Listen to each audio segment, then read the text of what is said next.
It seems like celebrities have it all. Steady careers, good money, and fan adoration that many can only dream of. But even the most prominent of figures in Hollywood, business, or politics can't escape the fact that sometimes bad things happen. From missing aircraft to disappearances in foreign countries, there are all sorts of fates that can befall even the wealthiest and most renowned individuals in society. Join us for today's episode as we examine 3 cases of celebrities who went missing and have never been found.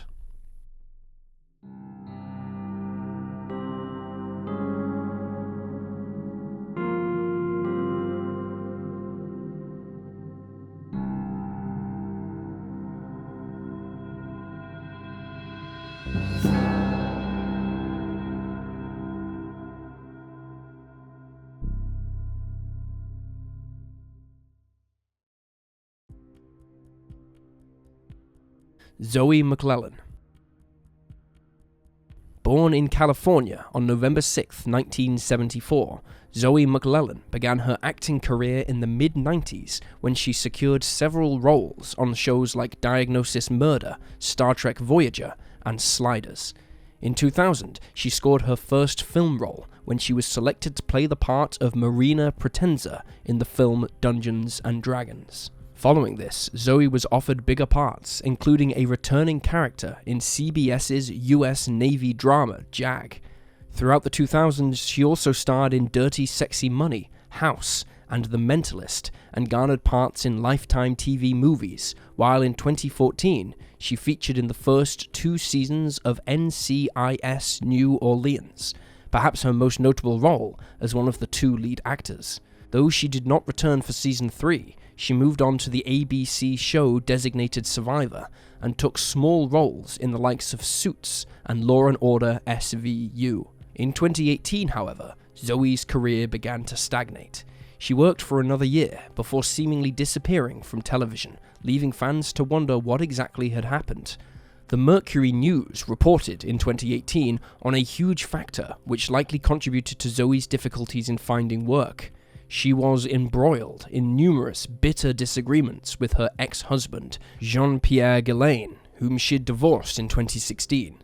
The couple shared a son, Sebastian, who was just 5 in 2018, when Jean-Pierre accused Zoe of kidnapping him after she moved the child to Toronto with her so that she could star in Designated Survivor. The conflict between them was so intense that the pair wound up in court, but a judge eventually ruled that the move was not, in fact, child abduction, and that Zoe had not been acting in bad faith. According to a TMZ report on the matter, Zoe gave her ex-husband 2 days' notice before flying to Canada. Zoe reportedly stated that Jean-Pierre was unable to support the lifestyle that she offered Sebastian, but also added that she'd help out with his travel costs so that her ex could visit their child. Jean-Pierre, for his part, complained that he was forced into agreeing to his ex-wife's demands and requested that the judge return Sebastian to his custody. The judge observed that as Jean-Pierre was also an actor, he should have understood that sometimes Zoe would need to leave the LA area from time to time to pursue certain roles. He added that Sebastian is, quote, more emotionally secure with mother than with father. The following year, it emerged that Jean-Pierre had been arrested and extradited from California to Louisiana following charges of first-degree rape and aggravated crimes against nature. Chillingly, however, those charges did not come as a result of something that had happened to Zoe, but rather to their young son. The abuse occurred between 2014 and 2016 at their home, and Zoe stated that she'd made this information public because she was worried that Sebastian was not the only victim. On the back of these allegations, McLellan founded the Believe the Child campaign, which aimed to help fund the costs of therapy and legal action for families whose children had been abused. A second report later that same year, however, observed that the charges against Jean-Pierre had been dropped. His attorney stated, "He's an innocent man. There was no corroboration for the things that the little boy said. There were so many contradictions." But Zoe's story doesn't end there. While fans waited to hear of her return to the screen, an arrest warrant was suddenly issued out of LA County in May of 2021. Zoe McLellan was wanted for kidnapping. Jean-Pierre's attorney claimed that the father of one hadn't seen or heard from either Sebastian or Zoe since 2019, and that the courts have been unable to locate the two. As well as kidnapping, the charges filed against Zoe include child custody deprivation and child stealing. Sebastian's file has been added to the National Center for Missing and Exploited Children. Neither he nor his mother have been seen in the years since their disappearance, and the case is still unsolved.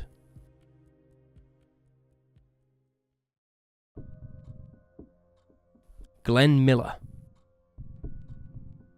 Born March 1st, 1904, in Clarinda, Iowa, Glenn Miller was best known as a big band conductor, composer, and trombone player prior to his disappearance in 1944. Though he grew up playing sports, he was also an avid musician and eventually dropped out of university to pursue his dream of making and playing music full-time. His band, Glenn Miller and his orchestra, were one of the most successful groups of the 20th century, and between 1938 and 1944, they released 266 singles, the majority of which were in the swing genre, although some of their music, particularly in the years leading up to the Second World War, was very patriotic in sound and themes.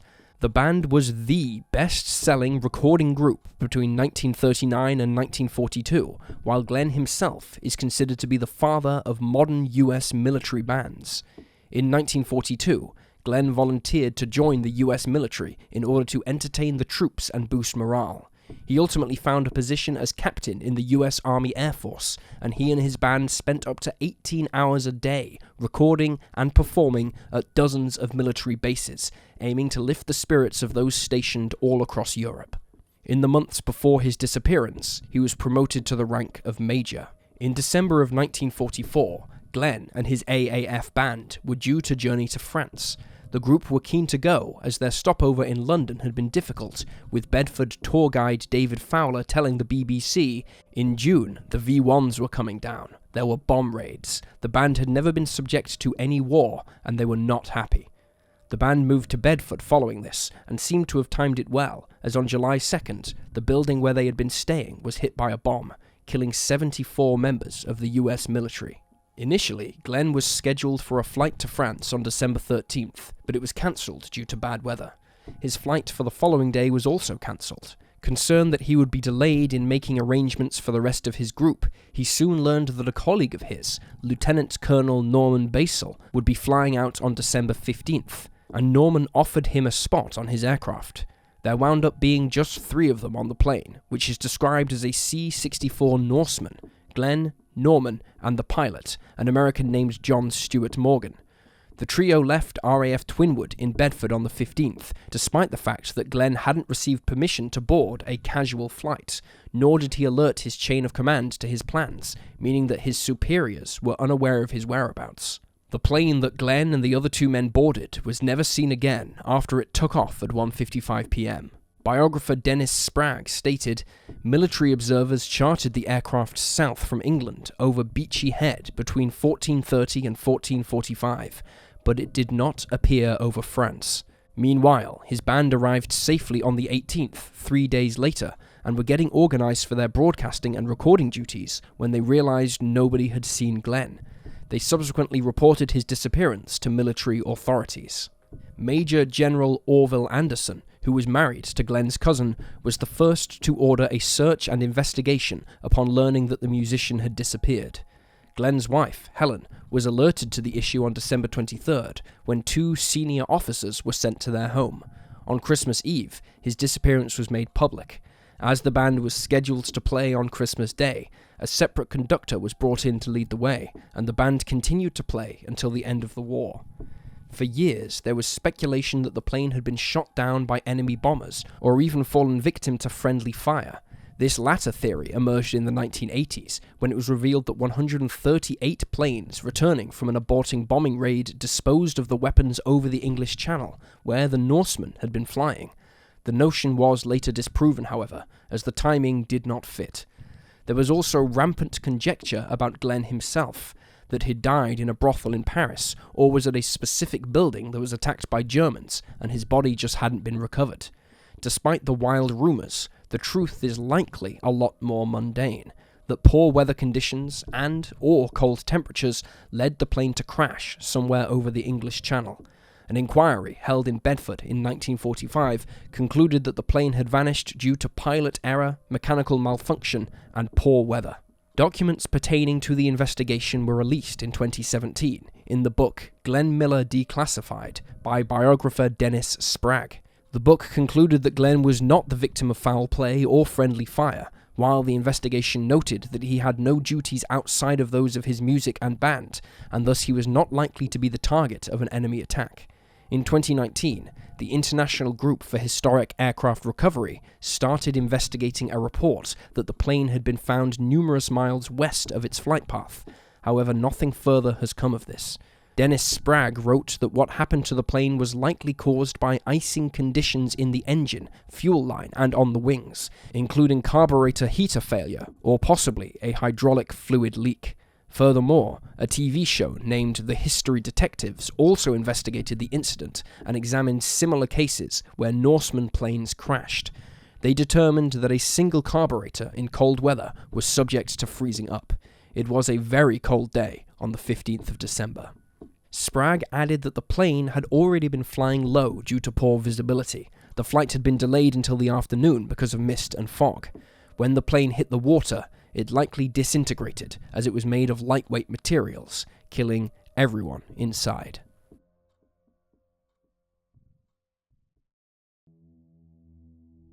Jim Thompson. Born March 21, 1906, in Greenville, Delaware, Jim Thompson was a designer and businessman credited with helping to revitalize the Thai silk industry in the 1950s and 60s, with Time magazine claiming that he almost single-handedly saved Thailand's vital silk industry from extinction. The son of a wealthy textile manufacturer, Jim had a solid upbringing with his 4 siblings. He attended St. Paul's School, a co-ed boarding school in Concord, New Hampshire, and obtained a degree from Princeton University in 1928.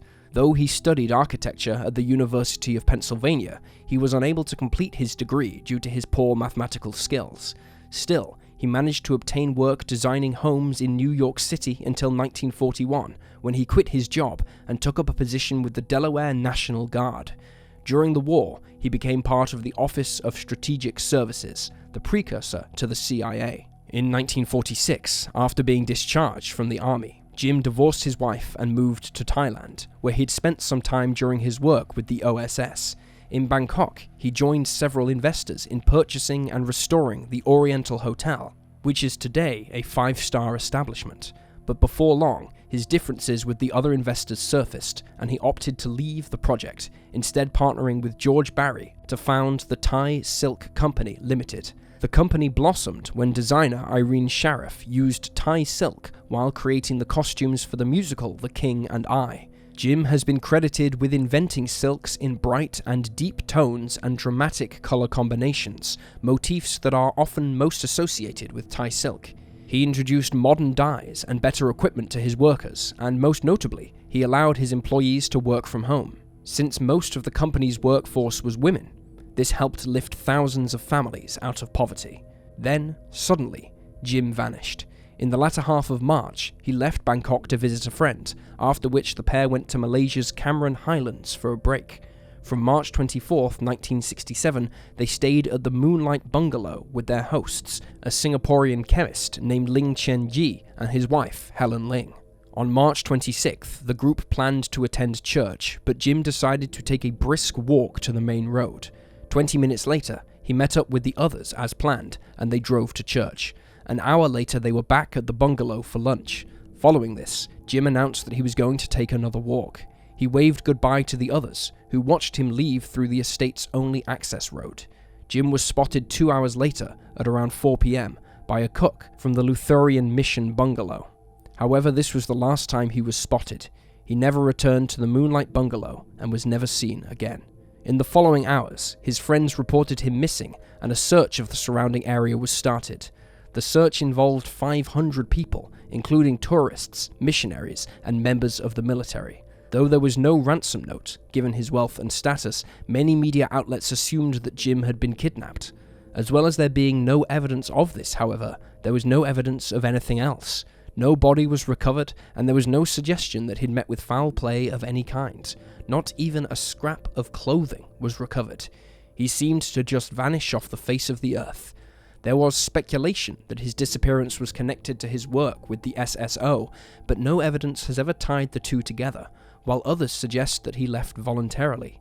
Officially, it was stated that Jim went for a walk and got lost in the jungle or fell down a ravine, but locals don't believe it, with one man stating, "He apparently went on a short walk. There's no deep jungle there, so how one could be lost in the jungle and not be found, I can't see. I've never accepted the theory that he could have been lost in the jungle."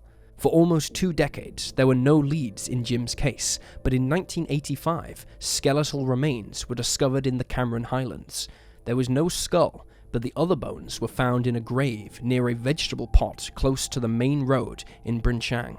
Though the remains were gathered up by the police, they were not thought to be connected to Jim's disappearance. Philip Rivets, however, a master mariner, suggested that if the body was Jim's, then it's possible he was hit by a car, and the body was buried in an unmarked grave beneath some bushes. DNA testing has never been carried out on the remains.